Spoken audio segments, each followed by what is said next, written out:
जय श्री राधे। परमात्मा प्रेम के अधीन है, इसके विषय में एक बड़ी ही चित्ताकर्षक कथा आती है। एक बार सत्यभामा को यह अभिमान हो गया कि भगवान की सबसे प्रिय पटरानी तो मैं हूँ। भगवान का प्रेम तो सभी रानियों के प्रति एक जैसा ही था। उन्होंने सत्यभामा के अभिमान को दूर करने के लिए एक लीला की। भगवान की प्रेरणा से उन दिनों नारद जी वहाँ आए। सत्यभामा ने नारद जी से कहा, मुझे हर एक जन्म में श्री कृष्ण जैसे पति ही मिले, ऐसा कोई उपाय बताओ। नारद जी बोले, आप जिस वस्तु का इस जन्म में दान करेंगी वह वस्तु अगले जन्म में प्राप्त होगी।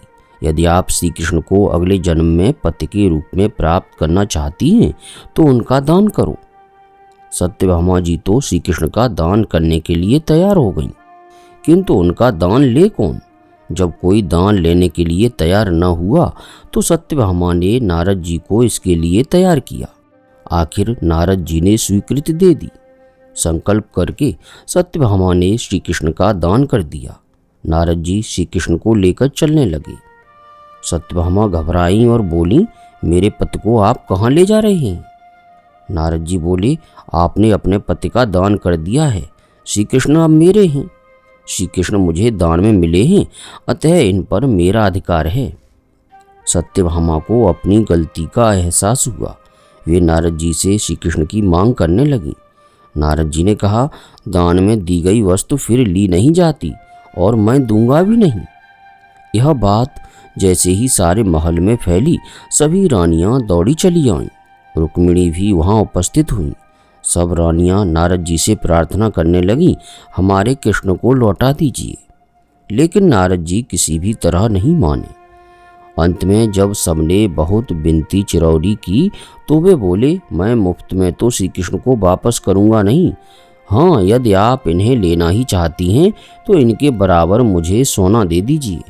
सत्यभामा खुश हो गईं, बोली, अरे यह तो मेरे लिए सामान्य बात है। मेरे पास आभूषणों का ढेर है, श्रमंतक मणि है और भगवान का वजन होगा भी कितना। प्रिय साधकों, सत्यभामा जी अपने सारे गहने ले आईं। तराजू के एक पल्ले में लीलानाथ भगवान श्री कृष्ण को बिठाया गया और दूसरे पल्ले में आभूषण रखे जाने लगे। सभी आभूषण रख दिए गए, किंतु श्री कृष्ण का पल्ला जरा सा भी ऊंचा नहीं हुआ। सत्यभामा ने अपने अन्य सभी प्रकार के गहने, हीरे मोती आदि रखे और स्यमंतक मणि भी उस पलड़े में रख दी, किंतु श्री कृष्ण नहीं तुल पाए। जीव को जब अभिमान आ जाता है तब भगवान हल्के कैसे हों? भगवान का मूल्य क्या हीरे मोती और आभूषणों से आंका जा सकता है?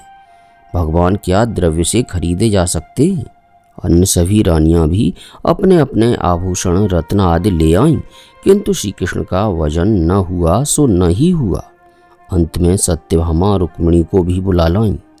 रुक्मिणी को सारा रहस्य समझ में आ गया कि क्यों श्री कृष्ण नहीं तुल पा रहे हैं। वे बोली, क्या कभी भगवान को आभूषणों से तौला जा सकता है? रुक्मिणी जी ने प्रेम से तुलसी का एक पत्ता तराजू में रखा और उसके रखते ही भगवान का पलड़ा ऊपर उठ गया। परमात्मा प्रेम के अधीन है। दान, तप, तीर्थ यात्रा, यज्ञ, द्रव्य, ज्ञान आदि से परमात्मा को प्राप्त नहीं किया जा सकता। उन्हें तो एकमात्र प्रेमा भक्ति से ही वश में किया जा सकता है। अब प्रेम पूर्वक श्री राधा माधव का चिंतन करते हुए मधुर वाणी से बोलिए, राधे कृष्ण कृष्ण कृष्ण राधे राधे, राधे श्याम श्याम श्याम राधे राधे।